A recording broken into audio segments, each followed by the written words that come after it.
Muchas gracias por continuar en Radio Eleuteria. Y el tema de la sesión de hoy es la presentación del libro de Mario Bunge, Pseudociencia e Ideología. Yo conseguí este libro publicado por la editorial Siglo XXI. Y en principio, en este libro de Pseudociencia e Ideología, Mario Bunge define el concepto de escepticismo metodológico, el cual consiste en no admitir la existencia de entes espirituales e independientes de materia y dudar de cada conjetura que no haya sido comprobada. Para Mario Bunge, toda disciplina científica tiene su caricatura. Por ejemplo, la astronomía tiene su contraparte, que es la astrología.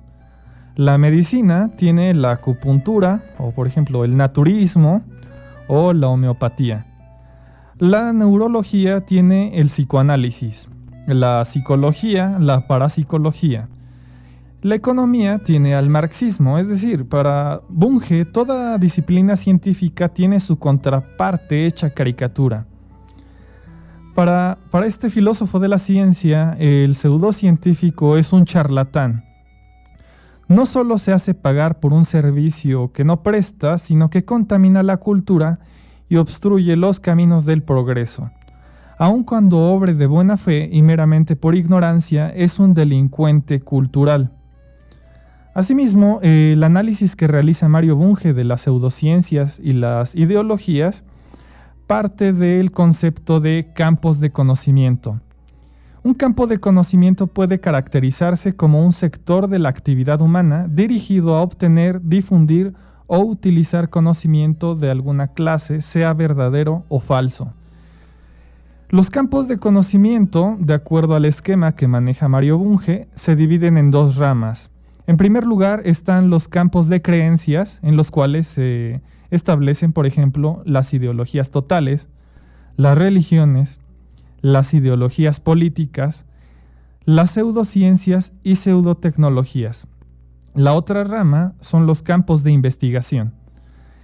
En estos campos de investigación ocupan lugar las humanidades, las ciencias formales, las ciencias básicas o puras, las ciencias aplicadas, las tecnologías físicas, biológicas, sociales y generales. Asimismo, la definición que ofrece Bunge sobre el concepto de ciencia es, la ciencia se puede definir de esta manera: es el campo de investigación cuyo fondo específico es igual a la totalidad del conocimiento científico acumulado en todas las ciencias particulares. Esto quiere decir que la ciencia como tal es interrelacional. Eso quiere decir que una disciplina científica contribuye con conocimiento a otra disciplina científica y asimismo se enriquece. Por otro lado, Mario Bunge, siendo un destacado filósofo de la ciencia, define la ciencia precisamente a través de una dodecatupla, o las 12 condiciones necesarias para definir lo que es precisamente la palabra ciencia. Eso significa una dodecatupla, un concepto compuesto por 12 elementos. El primer elemento de la ciencia, de estas 12 condiciones necesarias, la primera de ellas es una comunidad de investigadores. Eso quiere decir que está compuesto por una comunidad no de creyentes, no de personas que, digamos, son susceptibles de incurrir en ideas que no pueden ser comprobadas, sino que más exactamente es una comunidad de investigadores, es decir, una comunidad de personas escépticas. En segundo lugar, está una sociedad que apoya o al menos tolera las actividades específicas de los miembros de la comunidad de investigadores. Esto puede parecer un elemento, digamos, gratuito, pero no lo es. Digamos, una ciencia no puede desarrollarse ni prosperar en una sociedad que no es tolerante con la investigación científica, como ocurrió, digamos, en la Edad Media, en el oscurantismo de la Edad Media. Y yo me atrevería a decir que en la sociedad contemporánea estamos cayendo nuevamente en ese oscurantismo, en donde ya no se permite el desarrollo de la investigación científica por un conjunto de prejuicios de la sociedad que impide precisamente el progreso de la disciplina científica, y que incluso nosotros llegamos a escuchar en las universidades cualquier argumento que esté en contra de la ideología dominante, etiquetar ese argumento como cientificista, un término bastante peyorativo para lo que es el desarrollo de la disciplina científica. Bueno, en tercer lugar, la dodecatupla de la ciencia está compuesta por un universo del discurso. En cuarto lugar está una concepción general, la cual es una noción de verdad como adecuación de las ideas a los hechos, en lugar de una nociología idealista. En este cuarto elemento de la dodecatupla de la ciencia cabe el etos legal de la ciencia. Eso quiere decir que la ciencia establece leyes, no en términos jurídicos, sino que determina leyes que pueden ser aplicadas en todo tiempo y espacio. Asimismo, también en este cuarto elemento cabe el carácter abierto de la ciencia. Eso quiere decir que la ciencia está dispuesta a corregir sus propios errores. Eso quiere decir que no es dogmática. El quinto elemento de la dodecatupla de la ciencia que establece Bunge es un fondo formal, es decir, un conjunto de teorías y métodos. El sexto elemento es un fondo específico. Estos son los datos, hipótesis, teorías y métodos bien confirmados y actualizados obtenidos en otros campos de investigación. Y esto se traduce en el carácter interrelacionado de la ciencia. Es decir, una disciplina científica puede contribuir y enriquecer los datos, las hipótesis, teorías y métodos de otra disciplina científica, enriquecerla. Por ejemplo, los resultados de la física pueden contribuir y enriquecer las hipótesis, teorías y métodos de la química, por decirlo así. Ahora bien, el séptimo elemento es un problema cognoscitivo referente a la naturaleza. El octavo elemento es un fondo de conocimiento acumulado. El noveno es un objetivo, es decir, una disciplina científica persigue un fin.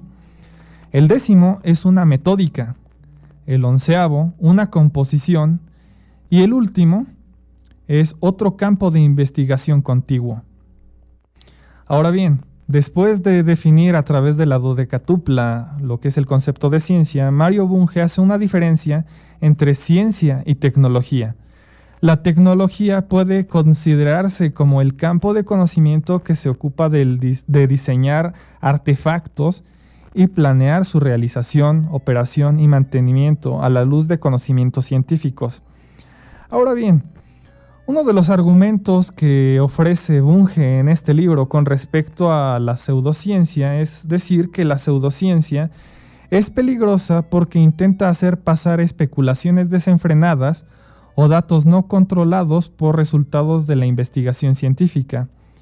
La pseudociencia da una imagen equivocada de la actitud científica, contamina algunos campos de conocimientos, en particular las ciencias blandas, lo que Bunge llama semiciencias, y también contamina las humanidades.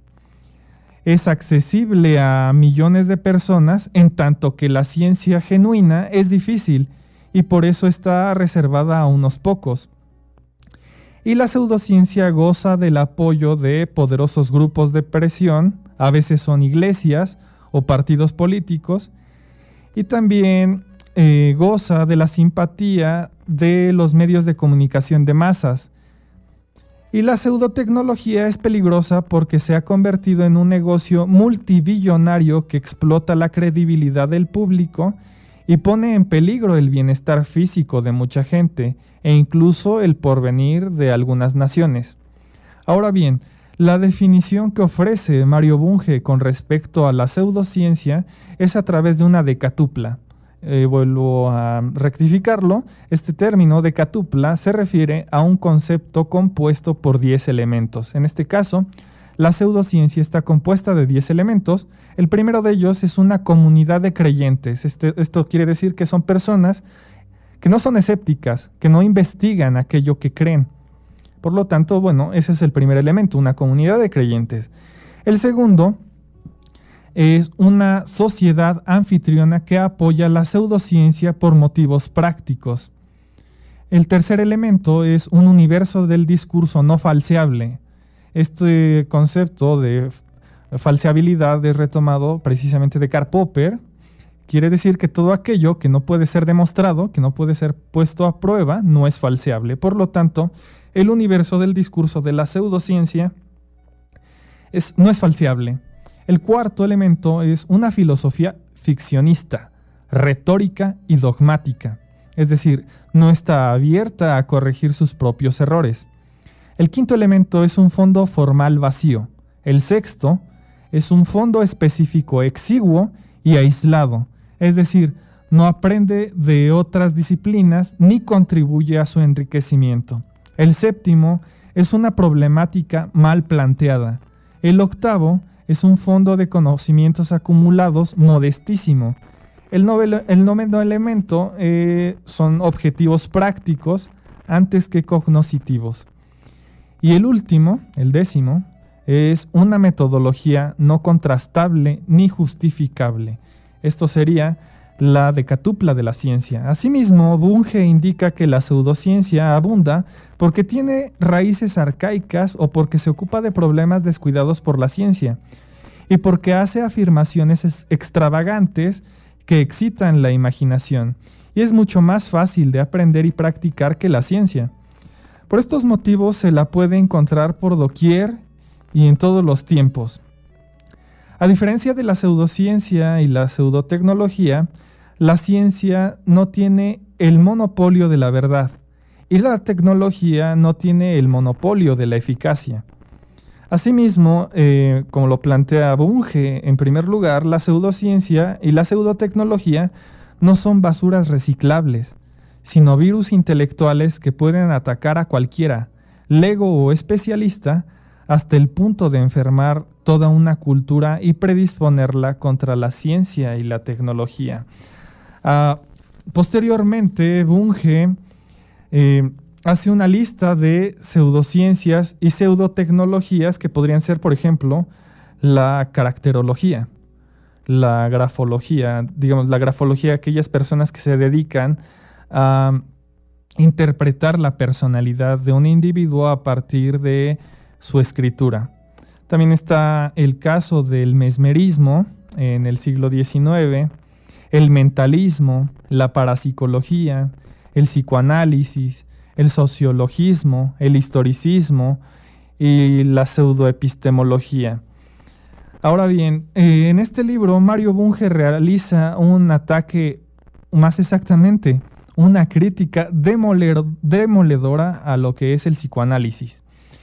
En primer lugar, el psicoanálisis es una disciplina pseudocientífica cuyos, digamos, postulados no pueden ser puestos a prueba, no pueden ser comprobados.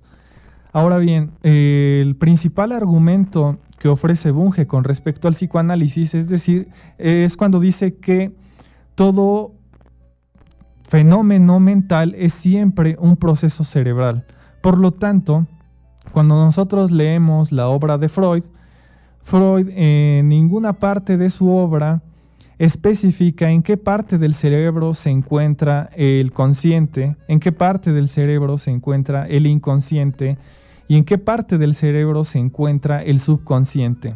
Es decir, no aplica precisamente esta máxima de que todo fenómeno mental es siempre un proceso cerebral.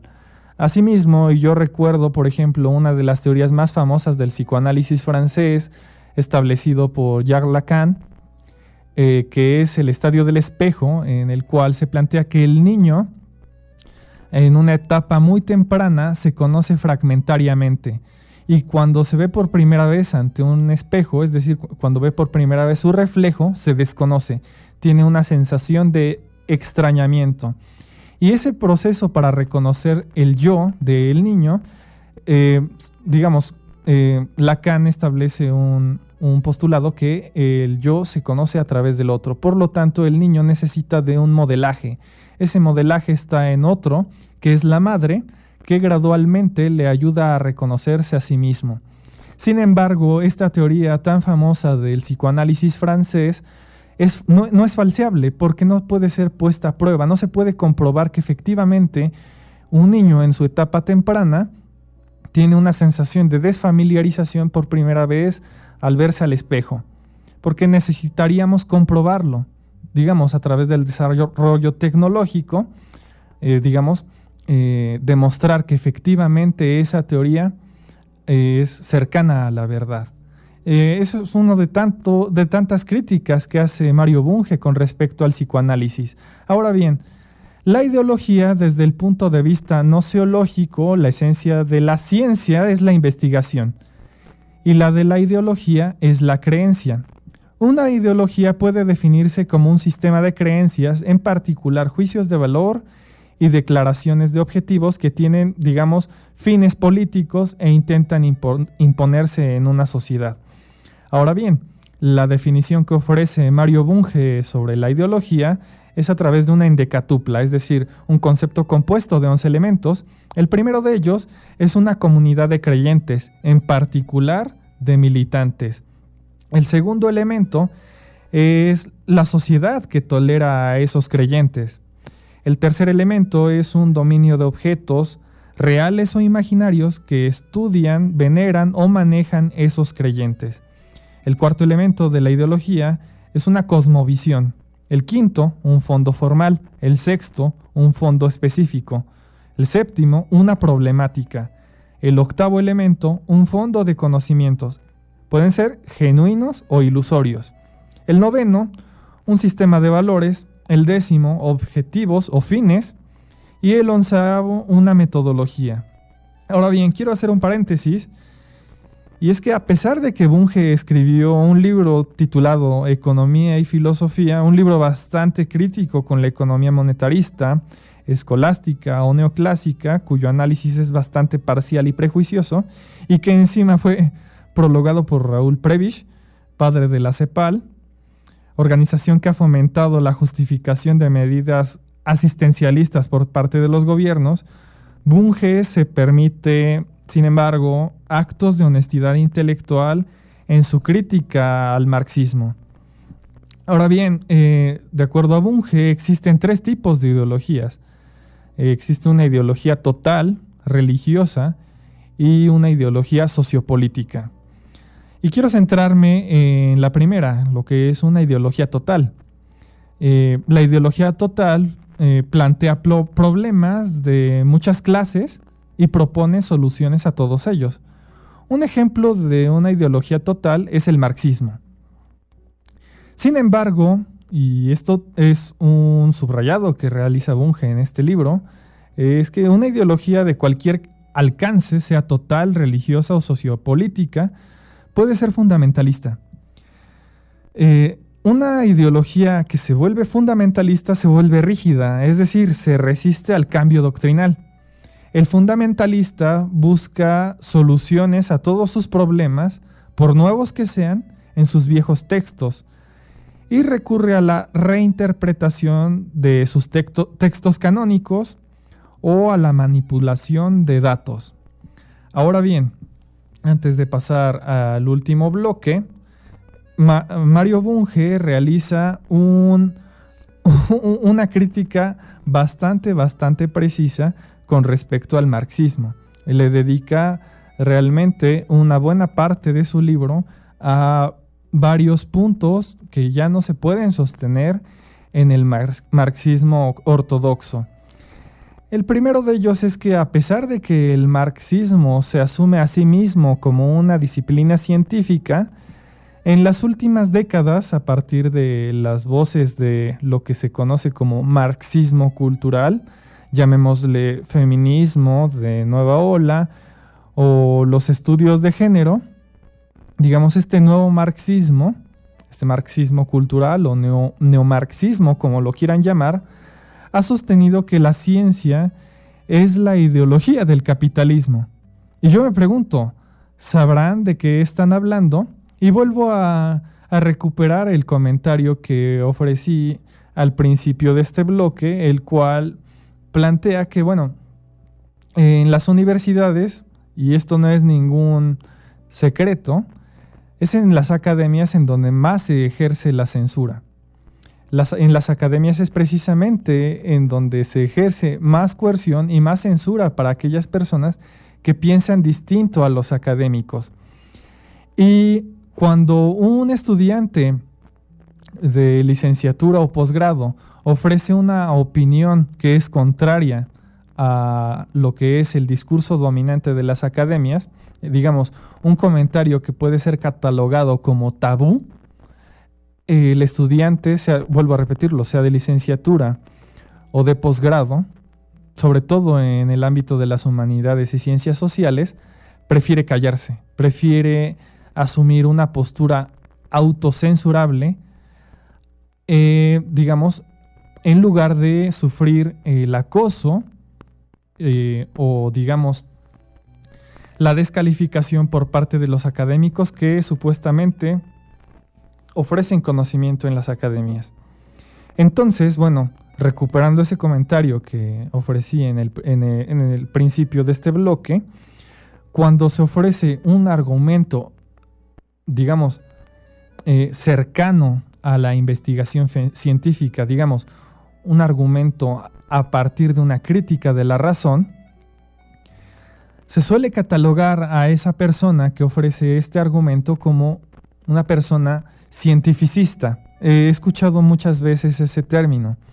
Recurren a esta etiqueta que es el cientificismo. Y por lo tanto, es una contradicción, volviendo a la crítica que realiza Bunge al marxismo, de que a pesar de que el marxismo se asume a sí mismo como una disciplina científica, en las últimas décadas, a partir de las voces, por ejemplo, del feminismo y los estudios de género, este nuevo marxismo ha sostenido que la ciencia es la ideología del capitalismo.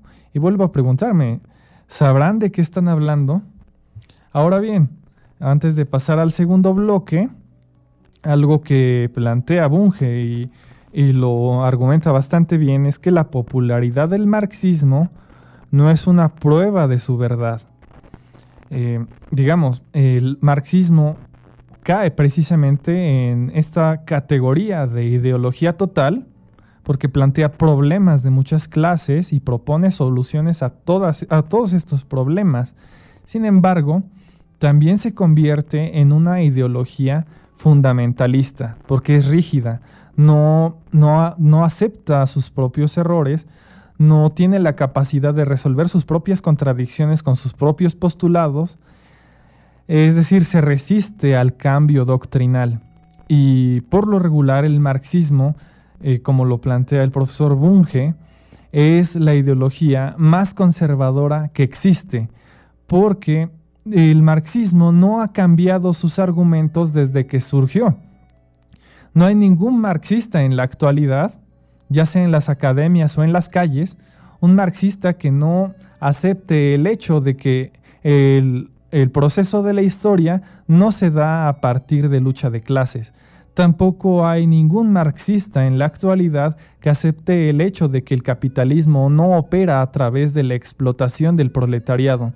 Tampoco existe ningún marxista, perdón por la redundancia, no existe ningún marxista en la actualidad que acepte el hecho de que el libre mercado fomenta la innovación y el bienestar social.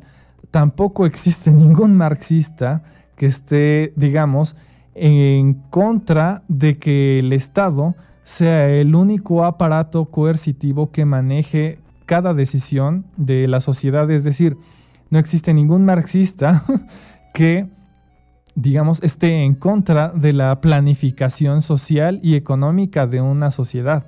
Es decir, vuelvo a repetirlo, el marxismo, curiosamente, es la ideología más conservadora que existe en la actualidad.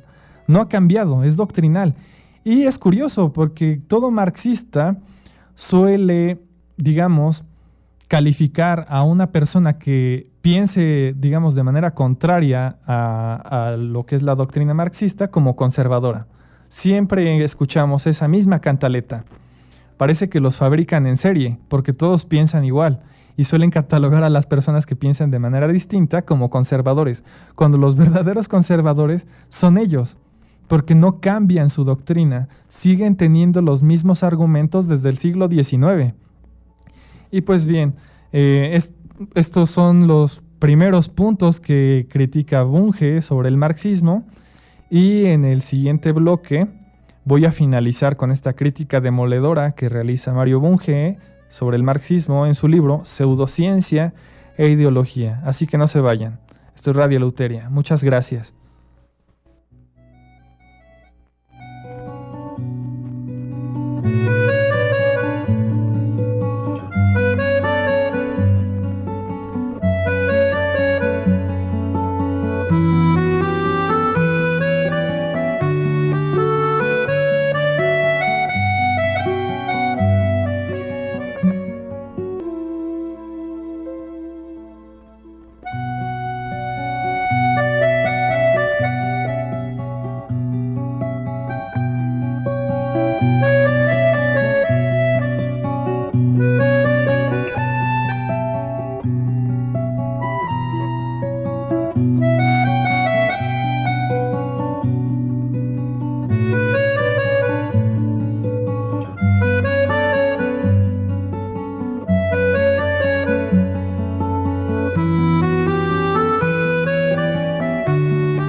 Muchas gracias por continuar en Radio Eleuteria. Y pues finalmente, para cerrar con la presentación del libro de Mario Bunge, Pseudociencia e Ideología, es recapitulando la demoledora crítica que realiza el profesor Bunge al marxismo. Y bueno, repitiendo los dos puntos anteriores que plantea Bunge, es que a pesar de que el marxismo se asume a sí mismo como una disciplina científica, en las últimas décadas, a partir de las voces de estos nuevos lobbies de corte socialista como el feminismo o los estudios de género, este nuevo marxismo ha sostenido que la ciencia es la ideología del capitalismo, lo cual es un disparate. En segundo lugar, es que, bueno, precisamente el marxismo es la ideología más conservadora que existe, porque precisamente no ha logrado responder a sus propias contradicciones a partir de sus propios postulados. Ya di los ejemplos. Ningún marxista, desde el siglo XIX hasta la actualidad, estará de acuerdo que el capitalismo no funciona a partir de la explotación del proletariado. Es decir, todos estos postulados marxistas que existieron en el siglo XIX no han cambiado en la actualidad. Son exactamente los mismos. Se han reformulado de alguna manera, apelando precisamente a su propia supervivencia. Sin embargo, eso no los hace progresistas, todo lo contrario. El marxismo es en esencia conservador, doctrinal, fundamentalista. Ahora bien, otro punto que toca Bunge es que la popularidad del marxismo no es prueba de su verdad. Asimismo, el capitalismo que criticó Marx y Engels murió con su siglo, porque las condiciones del trabajador en la actualidad, en el año 2022, ya no son las mismas condiciones que tenía el trabajador en el siglo XIX en Europa. Las condiciones precisamente de un trabajador en una sociedad, llamémosle, un poco más libre en términos de mercado, han mejorado muchísimo en comparación a otros países en donde, digamos, las restricciones al mercado son más severas. Por lo tanto, el capitalismo que criticó Marx y Engels murió con su siglo. Otro aspecto que critica Bunge sobre el marxismo es sobre los filósofos dialécticos, los cuales han adoptado la pésima costumbre de llamar opuesto a lo que no es sino diferente, y de denominar dialéctico a cualquier caso de cambio, particularmente si no saben describirlo con precisión. Ese es uno de los análisis más profundos que realiza Bunge sobre lo que es la dialéctica material de Marx. Asimismo, esto es un punto bastante importante, y el cual es que cualquier filosofía que obstaculice el desarrollo científico y tecnológico debe considerarse como una pseudofilosofía. Y eso es lo que es el marxismo, una pseudofilosofía. Porque hay ciertos sectores del marxismo ortodoxo que son luditas, es decir, son personas que se oponen al desarrollo tecnológico porque tienen la creencia de que la máquina va a usurpar el lugar que le corresponde al ser humano.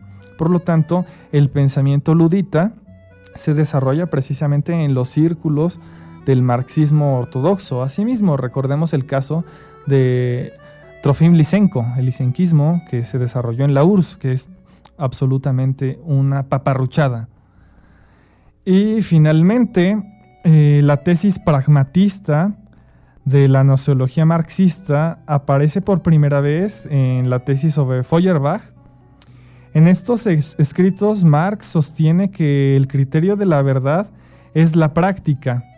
Según Marx, precisamente en la tesis sobre Feuerbach, la práctica revolucionaria es el test, es decir, es la piedra de toque de la teoría marxista. Sin embargo, la crítica que ofrece Bunge es que la práctica no establece la verdad de proposición alguna, sino tan solo la eficacia de reglas o recetas para actuar. Por ejemplo, el éxito inicial del nazismo no probó la verdad del mito de la superioridad racial de los germanos. Y bueno, como conclusión, yo recomiendo muchísimo la lectura de este libro, Pseudociencia e Ideología, asimismo de la posterior producción académica del profesor Mario Bunge. Realmente es un libro muy necesario, un libro con bastante sentido crítico con respecto a términos, ofrece un panorama bastante adecuado de lo que son los conceptos de ciencia, tecnología, pseudociencia e ideología.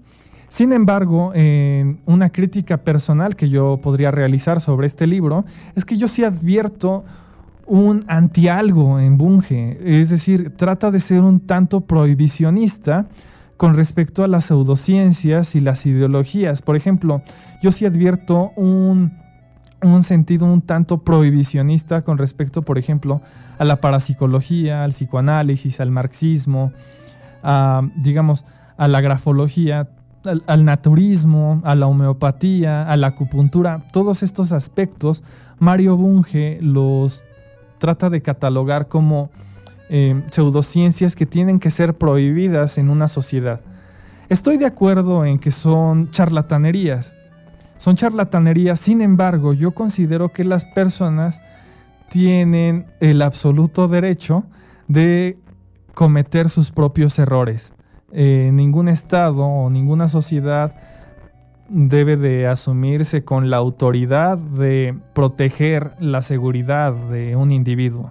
El individuo tiene derecho absoluto a incurrir en sus propios errores. Porque bueno, si nosotros comenzamos a prohibir, creencias, ya sea, por ejemplo, la acupuntura, el naturismo, la homeopatía, que sí, yo considero que son mentiras, son paparruchadas, como lo plantea Bunge. Sin embargo, no considero el hecho de que una sociedad o un Estado trate de prohibirlas, trate de impedir que un individuo pueda acceder a este tipo de ideas. Y pues bien, esto ha sido todo por hoy. Yo agradezco mucho a La Voladora Radio por ofrecerme este espacio, Agradezco a Rocío Castillo, detrás de cabina, haciendo este trabajo. Muchas gracias, Rocío. Y sobre todo agradezco a usted, amigo Radio Escucha. Yo los invito a sintonizarnos el próximo miércoles de 7 a 8 de la noche a través de La Voladora Radio. Y bueno, la sesión del siguiente miércoles se estará desarrollando en el restaurante Oscar López. Es en el municipio de Ameca Ameca. Y ahí los estaremos esperando. Y bueno, esto es Radio Eleuteria. Viva la libertad y la verdad. Hasta luego.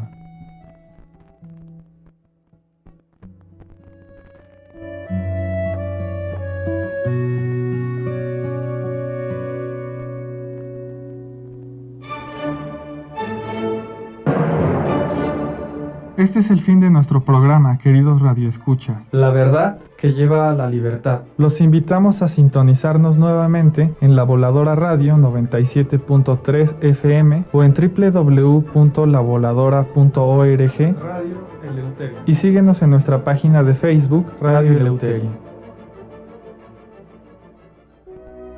La palabra lleva al pensamiento y el pensamiento a la crítica. La crítica es un ejercicio de la libertad.